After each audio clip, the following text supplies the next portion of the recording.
Flop track కొనసాగుతున్న విశ్వక్సేన్ గత 2 సినిమాలు gangs of Godavari and mechanic Rocky flop అయ్యాయి. ఇప్పుడు లైలా సినిమాతో మళ్లీ ప్రేక్షకుల ముందుకు వచ్చాడు. ఈ సినిమా రామ్ నారాయణ దర్శకత్వంలో తెరకెక్కింది. ట్రైలర్ లో విశ్వక్సేన్ మహిళా గెటప్ లో కనిపించడం ఆకర్షణంగా మారిన ప్రీ రిలీజ్ ఈవెంట్ లో పృథ్వీరాజ్ చేసిన కామెంట్లు సినిమాపై నెగిటివ్ ప్రభావం చూపించాయి. కథ ఏమిటి? సోను మోడల్ హైదరాబాద్ ఓల్డ్ సిటీలో ఒక బ్యూటీ పార్లర్ నడుపుతుంటాడు. తన మేకప్ టాలెంట్ వల్ల అందరికీ ఫేమస్ అవుతాడు. ఒక కస్టమర్ కుటుంబానికి సహాయం చేయాలనుకుంటాడు. ఆమె భర్త చేస్తున్న కుకింగ్ ఆయిల్ వ్యాపారానికి బ్రాండ్ అంబాసిడర్ గా తన పేరు ఉపయోగించమని చెప్పాడు. సోను ఎందుకు సమస్యల్లో చిక్కుకున్నాడు? ఆడవారిని మోసం చేయడానికి సోను ఎందుకు లైలాగా మారాడు? లైలాగా మారిన తర్వాత ఏం జరిగింది? ఇదే సినిమా కథ. పెర్ఫార్మెన్స్: విశ్వక్సేన్ లైలా గెటప్ లో కనిపించడం కొత్తదనంగా అనిపించిన కథ బలంగా లేకపోవడం వల్ల ఆయన నటనకు స్కోప్ రాలేదు. ఆకాంక్ష శర్మ హీరోయిన్ గా ఉన్న ఆమె పాత్ర బలహీనంగా ఉంది. ఎక్కువగా గ్లామర్ షో మాత్రమే చేసింది. అభిమన్యు సింగ్ మంచి స్క్రీన్ ప్రెజెన్స్ ఉన్నప్పటికీ కేవలం కొన్ని సీన్లలో ఆకట్టుకున్నాడు. బబ్లు, పృథ్వీరాజ్ అండ్ వినీత్ కుమార్ పాత్రలు మెగాస్టార్ చిరంజీవి అభిమానులుగా కామెడీకి పెట్టారు, కానీ బాగా bore కొట్టాయి. Social media sensation Sunishith కూడా తన నిజ జీవిత పాత్రనే చేశాడు, కానీ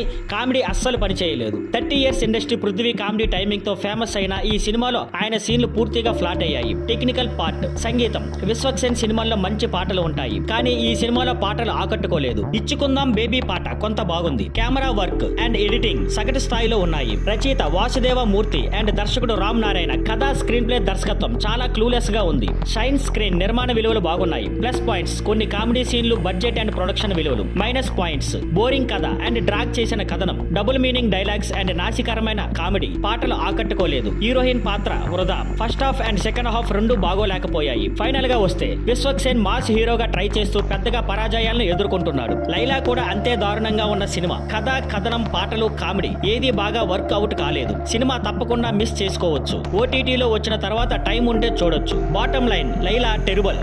రాజా గౌతమ్, బ్రహ్మానందం, వెన్నెల కిషోర్, ప్రియా వడ్లమాని, రాజీవ్ కనకాల, సంపత్ రాజ్, రఘుబాబు. దర్శకుడు ఆర్వీఎస్ నిఖిల్. నిర్మాత రాహుల్ యాదవ్ నక్క. సంగీతం శాండిలియా పిసపాటి. సినిమాటోగ్రఫీ మితేష్ పర్వతనేని. కథ: బ్రహ్మానందం ఓ థియేటర్ ఆర్టిస్ట్. తన కళ పెద్ద నటుడిగా పేరు తెచ్చుకోవడం. వెన్నెల కిషోర్ ఇచ్చే సాయం. అప్పులు తీసుకుని జీవితాన్ని నెట్టుకొస్తాడు. ఒకరోజు జాతీయ స్థాయిలో అతని ప్రతిభ నిరూపించుకునే అవకాశం వస్తుంది, కానీ ఆఫర్ కి 6 లక్షలు అవసరం. తన ప్రేయసి తార ఆర్థిక సాయం చేయాలని ముందుకు వస్తుంది, కానీ బ్రహ్మానందం తిరస్కరిస్తాడు. బ్రేకప్ చేసుకుంటాడు. ఆ సమయంలో అతని తాత ఆనందమూర్తి కొన్ని షరతులతో సహాయం చేయడానికి ఒప్పుకుంటాడు. బ్రహ్మానందం తాత ఇచ్చిన షరతులు ఏమిటి? తాత మనవడికి మధ్య ఎలాంటి సంఘటనలు జరిగాయి? అతని కళ నిజమైందా? ఈ ప్రశ్నలకు సమాధానమే బ్రహ్మ ఆనందం సినిమా. ఈ సినిమా తాత మనవడి అనుబంధం, ప్రేమ, జీవిత లక్ష్యాలు వంటి భావోద్వేగాలతో నడుస్తుంది. ఫస్ట్ హాఫ్ చాలా నెమ్మదిగా నడుస్తుంది. కథలోకి వెళ్ళడానికి ఎక్కువ సమయం తీసుకున్నారు. సెకండ్ హాఫ్ లో అసలు కథ మొదలై వేగంగా సాగుతుంది. బ్రహ్మానందం, జ్యోతి పాత్రల చుట్టూ నడిచే ఎమోషనల్ కథ ప్రేక్షకులను ఆకట్టుకుంది. కొన్ని సీన్లు ఫీల్ గుడ్ అనిపించినా కథను మరింత వేగంగా హాస్యంతో నడిపించే అవకాశం మిస్ అయ్యిందనే భావన కలుగుతుంది. నటుల పెర్ఫార్మెన్స్: బ్రహ్మానందం ఎమోషన్, కామెడీని హుందాగా ప్రెజెంట్ చేశారు. రాజా గౌతమ్ తన పాత్రకు న్యాయం చేశాడు. వెన్నెల కిషోర్ కామెడీకి స్పెషల్ అట్రాక్షన్. ప్రియా వడ్లమాని, రాజీవ్ కనకాల, దివిజ, సంపత్ రాజ్ తమ పాత్రలో బాగున్నారు. సాంకేతిక విభాగం: శాండిలియా పిసపాటి. సంగీతం మంచి మ్యూజిక్ అందించారు. మితేష్ పర్వతనేని. విజువల్స్ బాగున్నాయి. ఎడిటింగ్ ప్రణీత్ కుమార్. మరింత క్రిప్సీగా ఉంటే బాగుండేది. దర్శకత్వం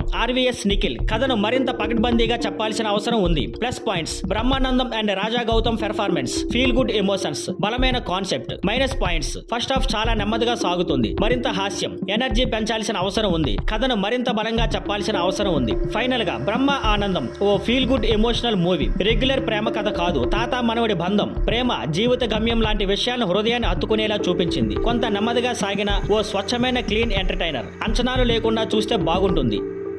thank you for watching. Please like, share and subscribe.